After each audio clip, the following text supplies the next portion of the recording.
Today we're going to talk about strong families and what that looks like. And so I'm going to start off with a demonstration, and I need a volunteer. Does anyone want to volunteer? Me! Come forward. Awesome. Okay, so on this table we have 6 rocks and a clear cup of jelly beans. This cup represents your schedule for the week, and the jelly beans represent what you have to do in that week. So that can be going to work, spending time with friends, going to church, anything that you normally do on a regular basis. And the 6 rocks represent characteristics of a strong family that we're going to talk about later today. So what I want you to do is try and fit as many of those characteristics or rocks into your weekly schedule with the beans on the bottom. I know having a strong family is important, but sometimes it's hard to prioritize that around your other things. You may not be able to fit them all in. Doesn't fit. How does it make you feel? Overwhelmed. Yeah, maybe we should try a different approach. Let's take the rocks out and pour the beans on this paper towel. And try prioritizing by putting the strong characteristics in the cup first.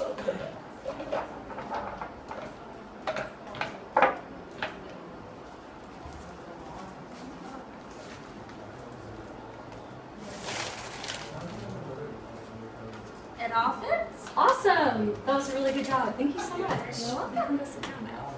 Okay, so the point of this activity and demonstration is if you don't manage your priorities correctly, you're not going to be able to fit everything in your schedule in a regular week. Sometimes some of your normal activities you'll have to eliminate or take out in order to fit them all. So I have on the board here behind me the 6 characteristics of a strong family. We just learned that they have these strong, different characteristics that are these rocks. Although making our families a priority is important, sometimes it doesn't work out. There may be some families that are stronger than others and others that are fragile, and we're going to talk about why that is. So 2 researchers, Nick Stennett and Jack Dufresne from the University of Nebraska, studied the characteristics of strong families. They surveyed over 3,000 families in rural and city areas. The participants also ranged from being very poor to very rich and included both single-parent and 2-parent families. So when they analyzed their results, the researchers found that all of these strong families shared 6 characteristics. So the first one is a strong commitment. They were committed to each other, and they made their relationships with each other a high priority. The next one is daily appreciation. They let each other know that they appreciated them on a daily basis.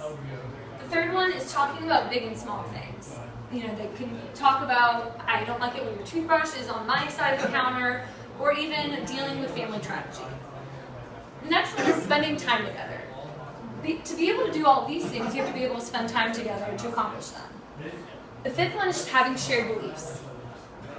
They believe in a greater power and have similar values when it comes to that.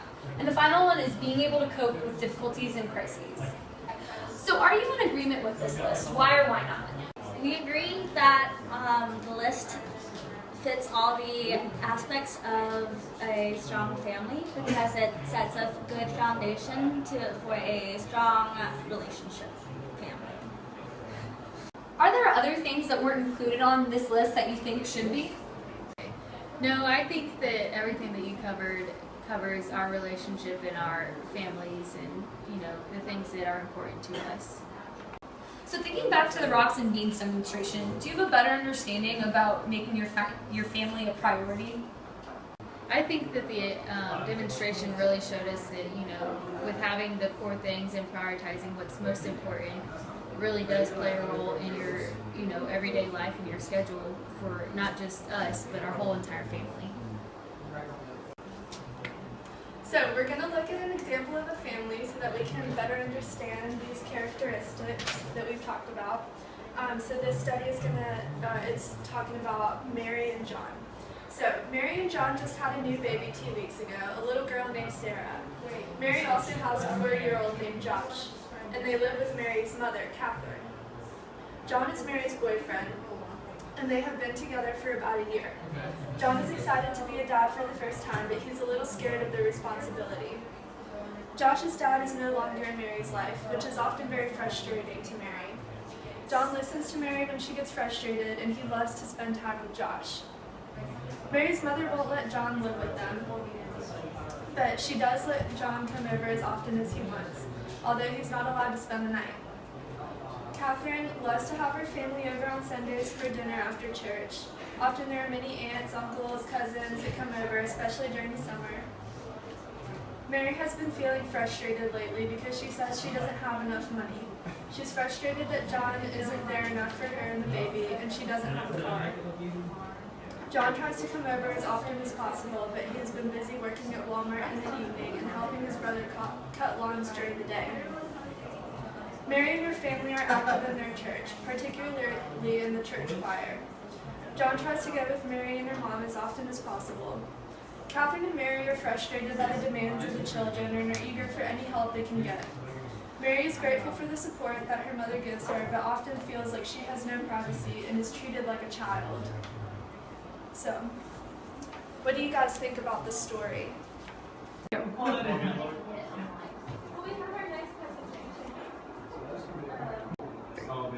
So let's go over the strengths of Mary and John.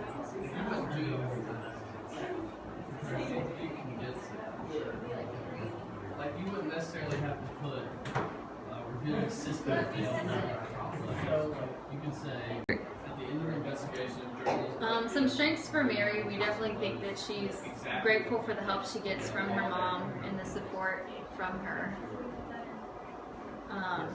Also, we think one of her strengths is being so fully involved with both of her kids, even when Josh's dad and even John is struggling to be a part of it as well. Good. What about John? John is involved with, or tries to be involved with the kids, and he tries his best to support his family by having 2 jobs. These are great examples. Another example is that John listens to Mary when she's having trouble and she's frustrated, which is very important. Alright, we talked about with one of the characteristics is spending time together. And even though John has 2 jobs, he works during the day and he works at night, he still finds the time. And even though he's not allowed to spend the night with them, he still makes the effort and finds the time to spend with Mary and the kids. So, what are the strengths that the family have as a whole?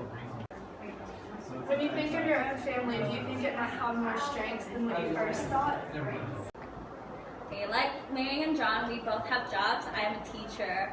And I own a bakery, so it's early mornings for me. Same for me, so we have to make time and make sure our kids get to school on time, and then that goes along with listening and communicating openly about what we need and have to figure out. And then on Sundays, we have a family day where we just spend time together. Yeah, kind of like their family had on their Sunday. Okay, now we're going to go over this work page of My Family Strengths. So we're going to talk about what you think your family is good at, and then we're going to talk about some things that make your family a happy place to be. And then after we complete those answers, we have all 6 of our core family strengths characteristics, and you're going to rate your family from needing some work to doing great, and then we'll talk about it. Okay, now that we've had a minute to answer some of these questions, do I have anyone that wants to volunteer about talking about what their family is good at? We're really good at communicating. We know when people need to be picked up, who has what plans that day or that week, and we know how each other feels all the time. Well, we scored really high on, communication, like we talked about carpool, we're really good at that. But we need to work on number 6, able to cope with problems together. Sometimes it's really hard for us. Okay, that was a really great example. No family is perfect, and everyone has their strengths and weaknesses, and to realize there are always better things that you can help your family to grow stronger. So that was really good. Thank you. Okay, so today we learned about characteristics of strong families and identified our individual family strengths. Lastly, each person was able to identify what ways that she could strengthen his or her family. Each of these is a way to create, recreate, and sustain a healthy family and positive environment in which we live. Well, thank you everybody for coming and participating, and I hope that you guys can take some of the information home and make changes if you need to, and make your relationship stronger.